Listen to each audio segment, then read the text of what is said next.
Hi, Cornerstone family. Well, this past week we finished our series looking at the fruit of the Spirit, and we looked at the ninth aspect of the fruit that God works in our lives. This is the one we've been waiting for, we've been excited about, right? Self-control. No, we've been dreading this one because we know there are so many different areas in our lives where we need more self-control.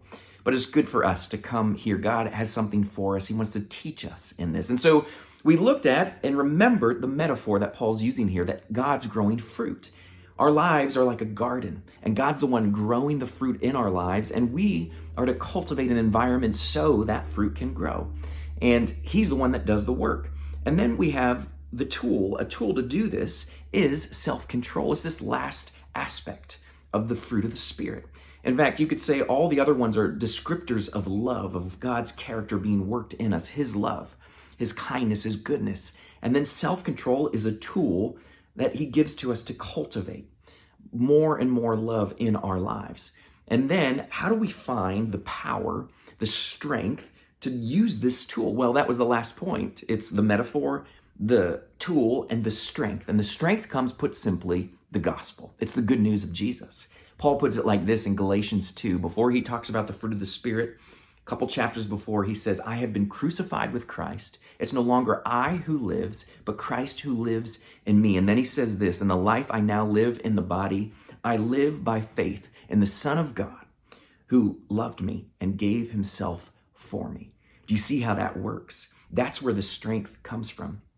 It's what God has done for us. He's made a way so He can grow this fruit in our lives. And so what we've been doing through this series, and one of the things I was hoping to do in our devotional times, is for the first one to look at the character of God. Where do we see these aspects in God's character?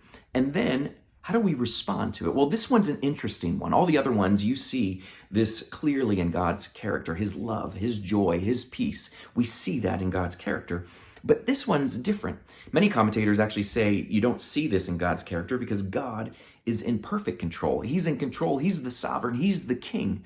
But as I studied more, as I dug a little deeper into this and looked at the Gospels and the life of Jesus, what began to emerge is it actually is very clear in the life of Jesus. Jesus is fully God, so He's the sovereign. He's the king. He's in complete control. But Jesus is fully human, 100% human.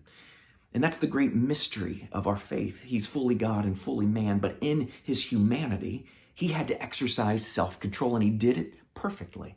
If you think through the Gospels and the stories that we see, specifically His temptation in the wilderness for 40 days, and what you see in that is He exercised self-control again and again.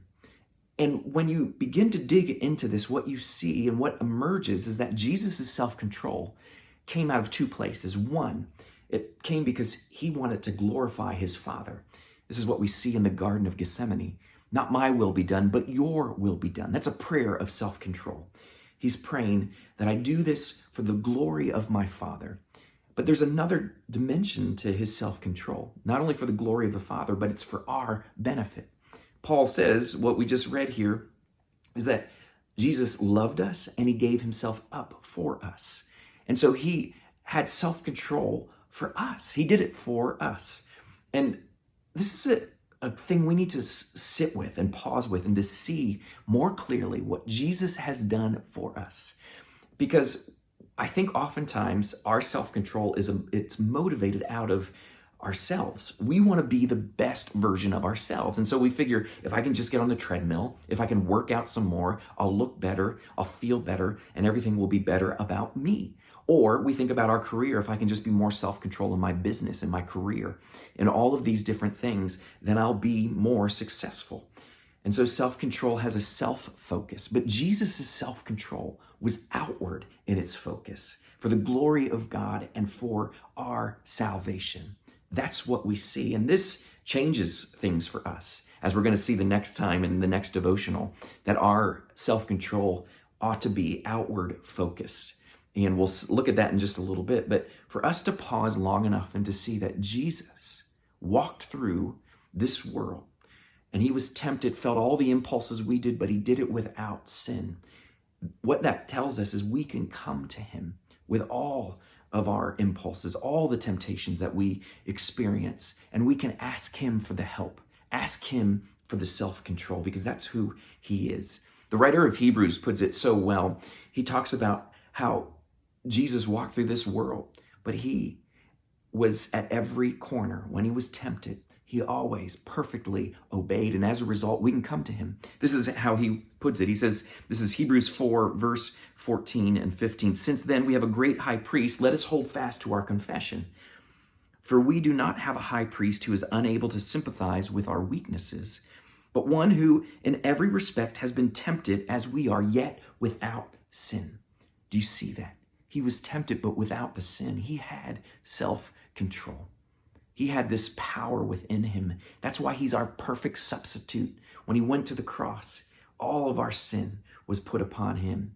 And as a result, all of his righteousness was put upon us. That's why we can say with Paul, it's no longer I who live, but Christ who lives in me. We need to hold on to that. There's great power in seeing who Jesus is and what he has done, that he is the one that perfectly displayed self-control for us, for the benefit of us. I like the way the Message paraphrases this particular verse in Hebrews 4, and I'll leave you with this. It says this: now that we know what we have, Jesus, this great high priest with ready access to God, let's not let it slip through our fingers. We don't have a high priest who is out of touch with our reality. He's been through weakness and testing, experienced it all but the sin. Now listen closely. This is how he puts it. So let's walk right up to him and get what he is so ready to give. Take the mercy, accept the help. And so as we go into our day today, as we go into our week this week, when we feel those moments where our self-control is waning and we lack the strength for it, it's in those moments that the invitation of Scripture is come to Jesus. Come, he is full of mercy and he is ready to give help. And so let us just honestly come before him and ask him for the help so that he might cultivate the fruit of his self-control in us. And so let us go this day and this week with that power, the power of Jesus in us through his Spirit. Amen.